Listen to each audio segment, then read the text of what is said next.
ఇప్పుడు ఎప్పుడైనా సరే ఏ స్టేజ్ మీద అయినా సరే మనం అందరం ఎదురు చూసే స్పీచ్ కోసం అనమాట నాగవంశీ గారిని సాధారణంగా వేదికపైకి ఆహ్వానం పలుకుతున్నాం. Nagavamsi sir, waiting for you. So సినిమాలో మనం బంగారం బంగారం అని చూస్తూనే ఉన్నాము, కానీ నాగవంశీ గారు ఏది ముట్టుకుంటే అదే బంగారం అని మళ్ళీ మళ్ళీ నిరూపితం అవుతోంది.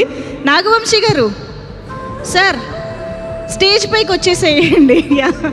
Please please welcome on to the stage. So మా నాగార్జున గారితో కలిసి ఈ చిత్రాన్ని సితారా ఎంటర్టైన్మెంట్స్ ద్వారా కూడా మన ముందుకు తీసుకొచ్చినటువంటి నాగవంశీ గారి మాటలు.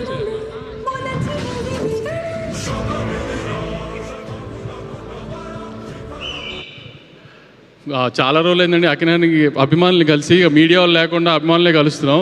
ఈ సినిమాకి ఇప్పటికే చాలా ఎక్కువ సార్లు మాట్లాడేసాం, చాలా ఎక్కువ మాట్లాడేసాం. ముందు మా డిస్ట్రిబ్యూటర్స్ అందరూ వచ్చారు, వాళ్ళందరితో అఖిల్ గారితో ఆ చేతుల మీదుగా షీల్డ్ ఇప్పించి, ఈ మధ్యకాలంలో ఫస్ట్ 3-4 డేస్లోనే కమిషన్ వచ్చిన సినిమా అవడంతో అది బాగా సెలబ్రేట్ చేద్దామని ప్లాన్ అండి. ఇది చాలా థ్యాంక్స్.